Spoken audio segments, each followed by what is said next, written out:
everybody, welcome back to Road Rates. I am back from my work trip, so today we are recording I-93 north from the Boston Logan International Airport to about the Massachusetts border. Let's go!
Okay, that was I-93 north from the Boston Logan International Airport.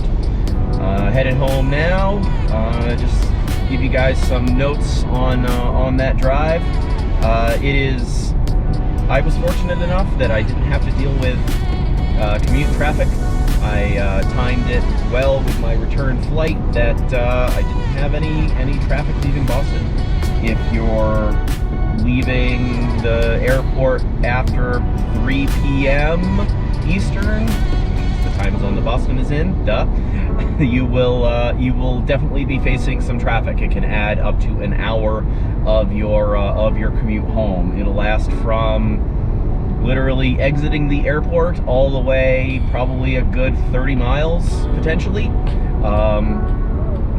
depending on traffic that day. So it'll vary, but I've had those experiences, but today that was not the case.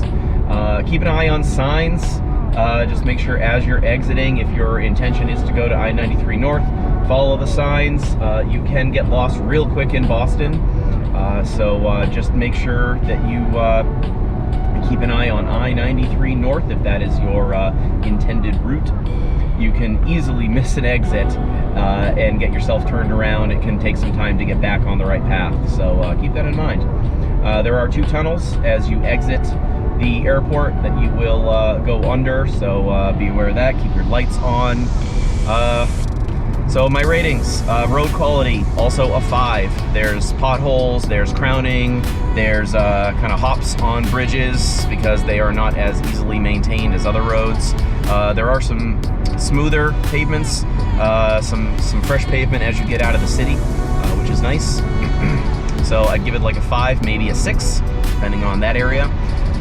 Simplicity, I'd also give it about a 5, just like I-93 South. You can see congestion, as you'll see in the video, where I-93 North meets the 95 exchange as well as the 495 exchange. So be cautious of that. Scenery, just like on the way down, I'd give it a 6. You get to see some of Boston. You get to see the Boston Garden, the Zakim Bridge. If you look around, you'll see the casino in the distance in the Somerville kind of Harvard area. But otherwise, yeah, get to see one of the oldest cities in America, which is kind of cool. So I'd say just like on the way down, it is okay for lowered cars. Just be really cautious, especially of those potholes, of those bridge connectors, things like that. And just, yeah, be safe, be careful. More content coming soon. Please, if you liked this video, please give it a like, subscribe to the channel for more content, and we'll see you soon. Thanks.